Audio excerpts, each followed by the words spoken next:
How's it going, everybody? Welcome back to the channel. First off, I want to thank all of my new subscribers. We're almost to 1,000, I believe, so that's pretty exciting. And I'd like to thank everybody who was nice enough to leave comments on my most recent videos of the drag line, which is off to my right here. We're going to have a whole bunch more coming out on that bad boy soon enough.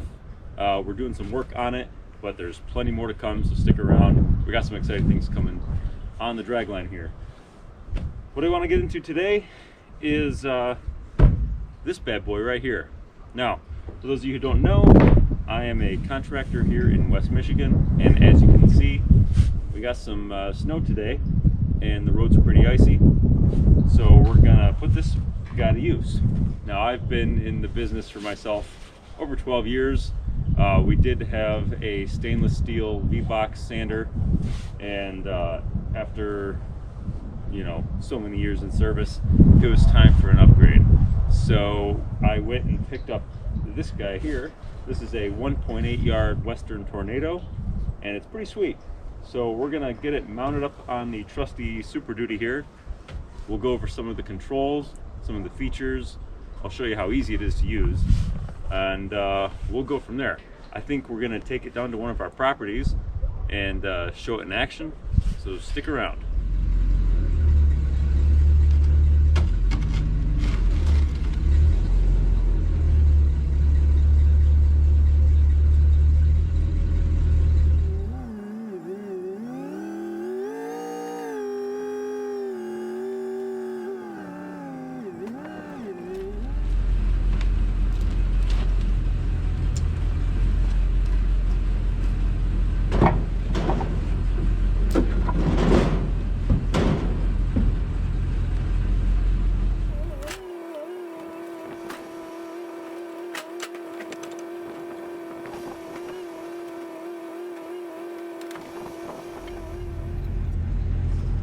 All right, and you see how nicely that fits in there? Those two pieces bump right up to the front drum of the drag chain.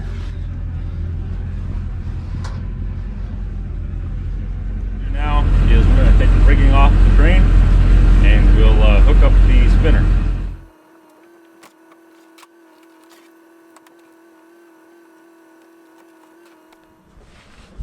When it comes to mounting these to the truck itself, you have two options. You can either bolt it on to the actual deck of the dump body or wherever you may have, or you can use a ratchet strap. Now, we use this truck kind of on and off for this. We want to have a quick way to remove it if we have to, so we went with the straps. So we're going to hook those on now. Okay, we've got that all taken care of. She's strapped down and secure. So looking right back here, we've got the back side of the drag chain. We've got the electric motor that controls the auger, which is the drag chain here. And we have a couple bearings here. At least we got one there on that side. And it's always good to make sure those are greased before and after each time you use it. So we're gonna take our trusty Milwaukee grease gun. Give those a good shot here.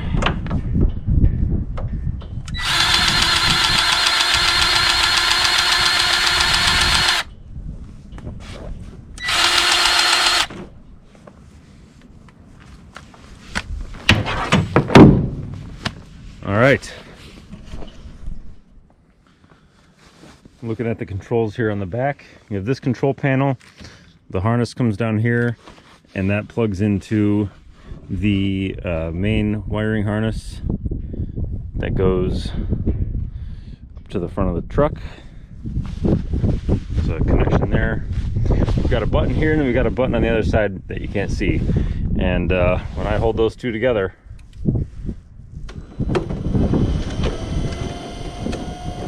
we can manually control the chain just to make sure there's nothing in there clogging our path.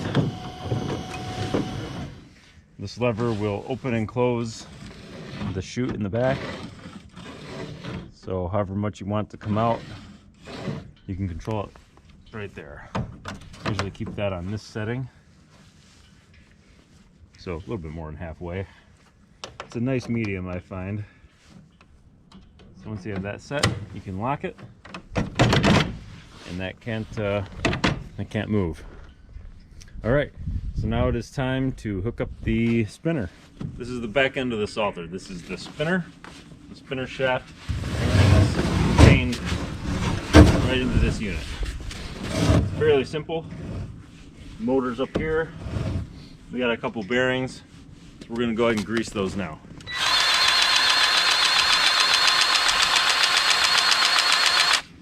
That looks good.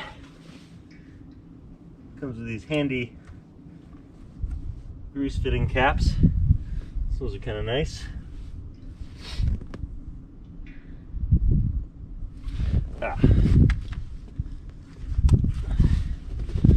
The other one, I believe,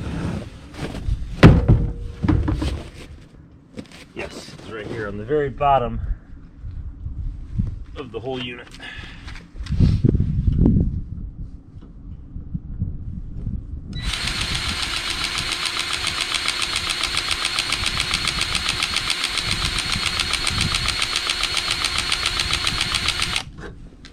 All right, that looks good. We got the truck equipment place where we got this set up from. Could not stress enough how easy it is to forget that one on the bottom, like I almost did.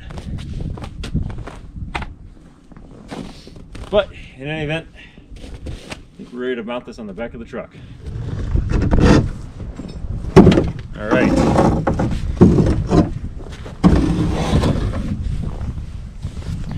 Part of the salter right here could be the poster child for the phrase, it's not heavy, it's just awkward. But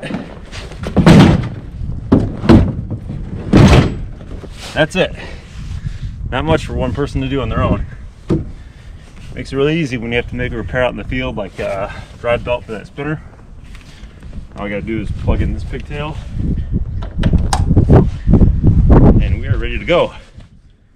One other thing I forgot to mention, that is probably the most important part of this process. These pins, they go through here like that to hold that bad boy in place.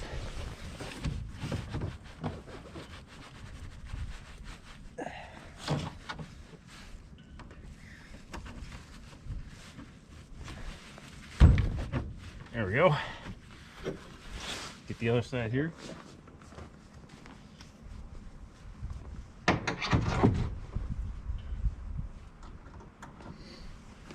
All right. There we have it. There's our pigtail for the spinner. Wiring harness down there. Control box. Everything is really easy to use on this. All right, moving on to the controller. This knob here is for the material width, or the spinner. This knob is for the material flow. This controls how fast the auger will move. On and off, to turn the functions on or off, pretty simple. Blast for an intermittent control of the functions. And then you have these 4 auxiliary switches up top for a shaker, a light, a strobe light, and a pre-wet function. Very easy to use and pretty straightforward.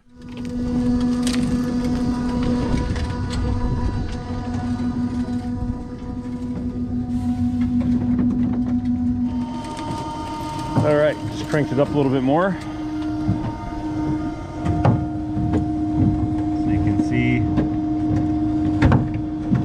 chain going around in there.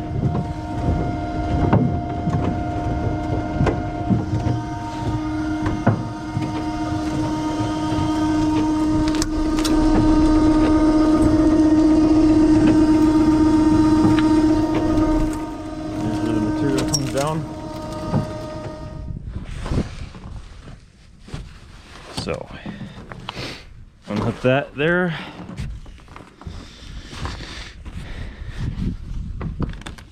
Unhook that.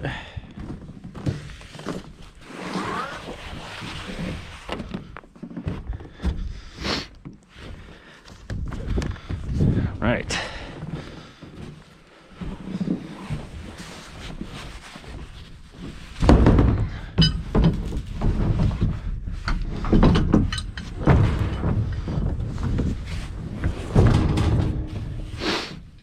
As you can see, we've got a nice cage on top. That's removable. Keep the big chunks out.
let's take a look.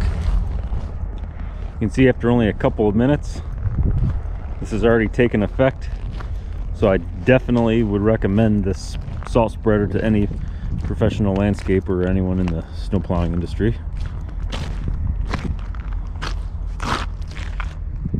We got some good coverage.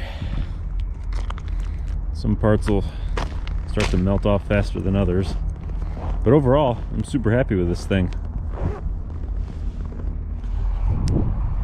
Okay guys, it's a couple days later here, and the sun's been out and we didn't get any more snow, so you can see the combination of that salt with the sun melted things off quite well. There's some residue there where it's a little heavy in spots, but that'll wash away with the rain. And this whole area of the lot back here where we ended up turned out quite nice. Like I said, the sun and it being a little bit warmer helps melt things off pretty well. Well guys, I think that about wraps up this video for today. If you have any questions on the salter, drop them in the comments down below. I always try to answer those the best I can. Until next time, please like and subscribe. Let me know what you think of the content, and we'll see you on the next one.